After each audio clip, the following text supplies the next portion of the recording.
really none of your business. It's none of my business. Hello, Mosfa, Falcha, and welcome to the Motivated Classroom. Day 20 is with Olly from Transform MFL. This is episode 30, and it's really interestingly focused around curriculum and with the UK focus about what's going on with the languages curriculum in the UK. And he made some really fascinating points that I want to share with everybody. So I think, first of all, one of the first things he says is we've got a curriculum that students often feel quite reluctant to learn or seem reluctant to learn. We've got a bunch of exams which require quite a lot of hoop jumping and kind of methodological training. So like how to interpret particular symbols and a role play stimulus, which takes up a lot of curriculum time.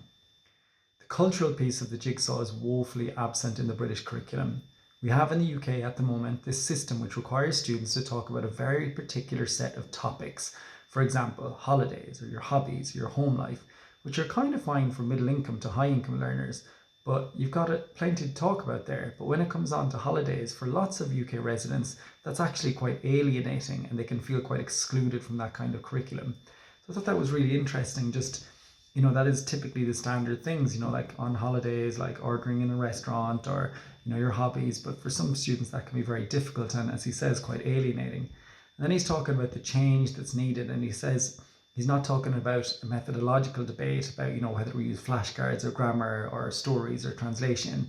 He says thinking hard and having a big public conversation about what the purpose of language learning is in the 21st century in an Anglophone country like England, what we want the impact of the time that we have with young people to be on their futures, what we want them to be able to do and understand, and why we think that's important, and therefore what the classroom experience needs to look like if we're to achieve that.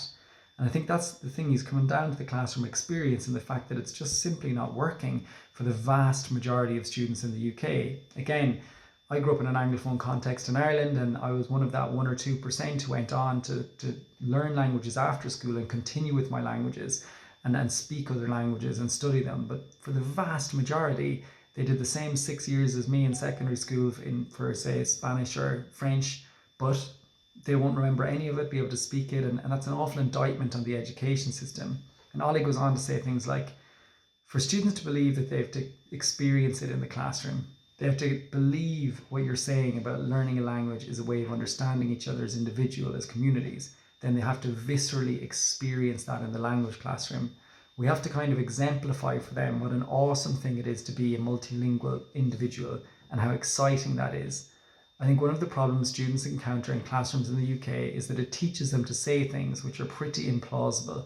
So, things like justifying your choice of breakfast cereal. It's like, I've never had to do that before. Why are you telling me that I have to talk about my environmental habits in 3 sentences, using 3 tenses, using 3 connecting words?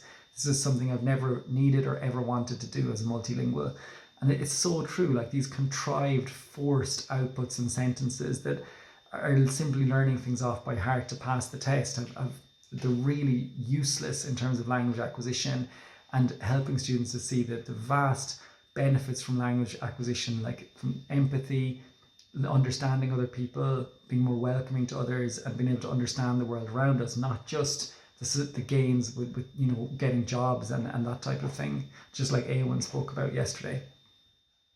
And he says, quite interesting, like, remember, curriculum time is competitive. It's a marketplace. So if we're asking students to spend their tokens on us, their subject choice tokens need to be worth the value. So if they're choosing Spanish or French or German or whatever it is, we've got to make that classroom experience worthwhile for them. And then he talks a little bit about language in general. He said, I love this phrase from Ollie. He says, a language is like a set of glasses through which we can see the world through other people's eyes, and we can empathize with their understanding of the world. We can build bridges and create relationships with people who are different from us. And that's a fundamental human skill, and one we all need much more of. Learning a language is a really enriching, cognitively beneficial and exciting thing. Whether or not you go on to use it on holiday or not is kind of irrelevant. And that is really what it comes down to. That is so, so lovely. I would love the way he's put that. The language learning is about being more empathetic. It's about understanding and getting to know people and places that are different, that look different to you, that are different, and being more welcoming to those people. And then he ends talking about the GCSE curriculum and the new vocabulary list in the UK. He says, Professor Jim Milton, who is kind of like the doyen of vocabulary learning in university, at least in the UK, he explained to me really compellingly that For example, if we're doing the kind of work that you do, this was him talking to me in the classroom about storytelling, that language naturally always is about something. When we communicate about things, we automatically use words which aren't in the top 1,500 word list. Normal, everyday, meaningful communication, personal, meaningful communication requires us to use words that aren't in that conveniently formed top frequency list. And that's the risk we lose of that, losing that personalization and autonomy. Precisely. That's just my dog telling me to stop the video. Okay, Pinchy, I'll stop. So that is day 20 of the August Spotlight. Thank you so much for joining me. I hope you enjoyed my dog's intervention at the very, very end. And just remember that exactly what he's saying is that we have to do that thing of casting a wide net, like Nico Mason talks about and Cécile Elene, that we have to put out lots of different rich, interesting inputs. And that's how we acquire language, not in these neat vocab lists and these neat sections in textbooks. Thank you very much. Hasta mañana.